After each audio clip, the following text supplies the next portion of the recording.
There's no feeling more intense than starting over. If you deleted your homework the day before it was due, as I have, or if you left your wallet at home and you have to go back after spending an hour in the commute. If you won some money at the casino and then put all your winnings on red but it came up black.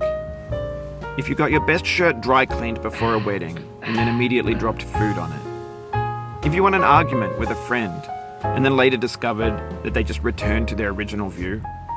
Starting over is harder than starting up. If you're not ready for that, like if you've already had a bad day, then what you're about to go through might be too much. Feel free to go away and come back. I'll be here.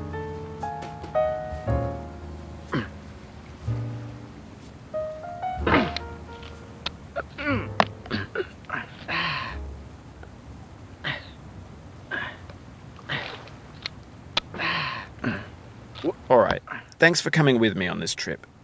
I'll understand if you have to take a break at any point. Just find a safe place to stop and quit the game. And don't worry, I'll save your progress, always, even your mistakes. This game is a homage to a free game that came out in 2002, titled Sexy Hiking. The author of that game was Jazuo, a mysterious Czech designer who was known at the time as the father of B games. And B games are rough assemblages of found objects. Designers slap them together very quickly and freely, and they're often too rough and unfriendly to gain much of a following. They're built more for the joy of building them than as polished products.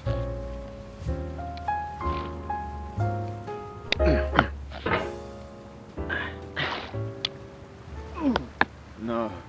Oh, you just lost a lot of progress. That's a deep frustration, a real punch in the gut.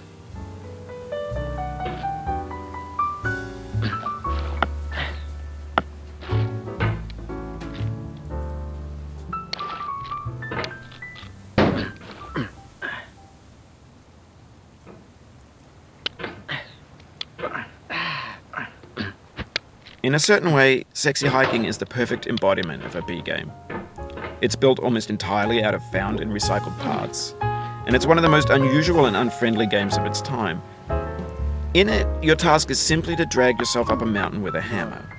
And that act of climbing, in the digital world or in real life, has certain essential properties that give the game its flavor. No amount of forward progress is guaranteed.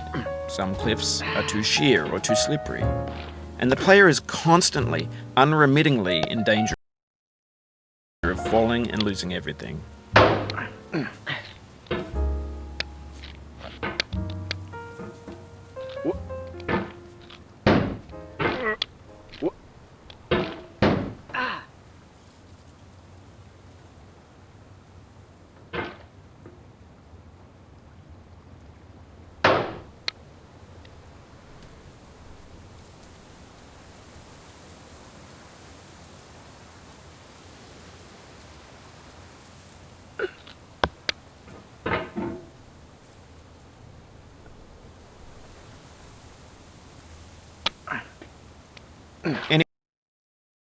Anyway, when you start Sexy Hiking, you're standing next to this dead tree that blocks the way to the entire rest of the game.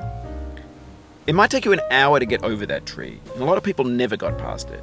You prod and you poke at it, exploring the limits of your reach and your strength, trying to find a way up and over. And there's a sense of truth in that lack of compromise. Most obstacles in video game worlds are fake, you can be completely confident in your ability to get through them once you have the correct method or the correct equipment or just by spending enough time. In that sense, every pixelated obstacle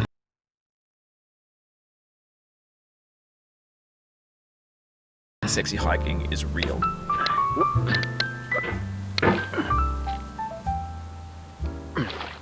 The obstacles in Sexy Hiking are unyielding, and that makes the game uniquely frustrating. But I'm not sure Jazzuo intended to make a frustrating game. The frustration is just essential to the act of climbing, and it's authentic to the process of building a game about climbing.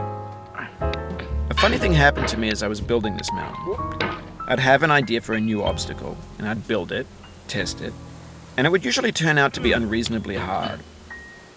But I couldn't bring myself to make it easier. It already felt like my inability to get past the new obstacle was my fault as a player rather than as a builder.